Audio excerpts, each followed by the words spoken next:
We are following the extreme heat wave creating dangerous conditions across the country. Over the weekend, the Northeast broke several records and will continue to see temperatures in the 90s today. More than 50 million Americans are under excessive heat warnings, and it's not going to end anytime soon. It's expected to continue through the 4th of July holiday. And here to tell us how long and miserable it's going to be is CBS News weather producer David Parkinson. That's a great introduction there. Yeah. It's going to be horrible. Tell us about it. I mean, granted, there could be a myriad of factors, but is there something that we see causing it? Sure. So we have what's kind of called a heat dome, if you will, which is to say the jet stream is all the way to the north. It's all the way up in Canada. You combine that with some strong high-pressure systems on both coasts, and you get lots of air. You can see it on this map here.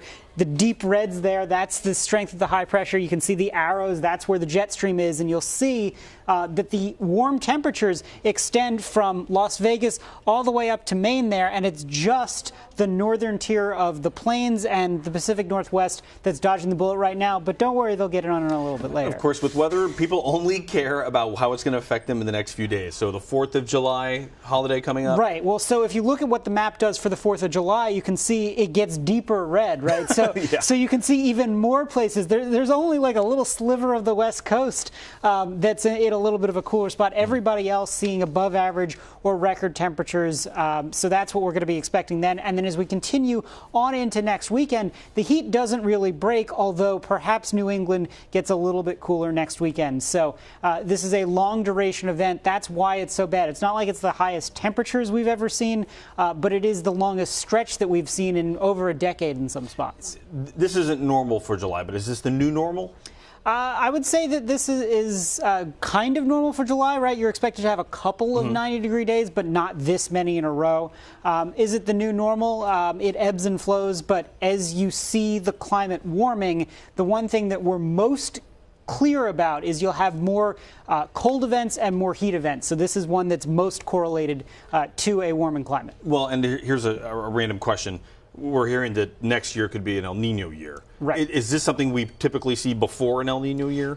There's not as much of a correlation with that. So El Nino is the temperatures in the equatorial Pacific, essentially, and that will play with the storm patterns, if you will. So you'll perhaps get a more active jet stream in an El Nino year. You'll also get less hurricanes, whereas in a La Nina year, you'll kind of get the opposite. So it is possible that you'll get this in an El Nino year, but El Ninos are generally globally warm temperatures, not necessarily specific to the U.S. And even the better news, David, tell us about the record-breaking temperatures that are going to happen over the weekend. Well, so the record-breaking temperatures we had last weekend, we take a look at varied locations from San Francisco Airport to Austin, Texas, to Michigan, to upstate New York. As we look forward, here's what we're looking at in terms of what it feels like. We're looking at a 105 feels like tomorrow. Chicago goes back into the 90s for a feels like. Boston goes to 100.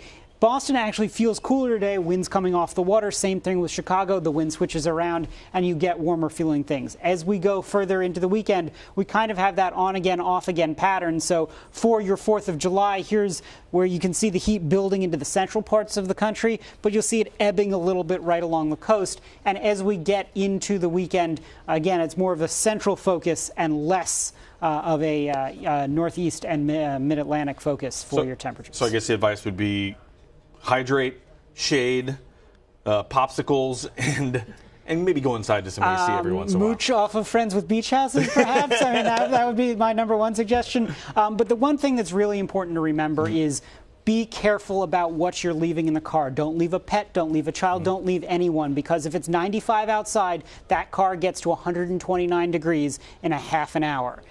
It's also a thing of watch the sand. The sand absorbs heat. It's still going to be 110 to 120 degrees. It can burn you there as well. So wear flip-flops. Just be careful if you're trying to escape the heat that you don't actually hurt yourself more. Come back when we have a cool front. I'll do my best. All right, David Parkinson, Thanks thank so you much. very much.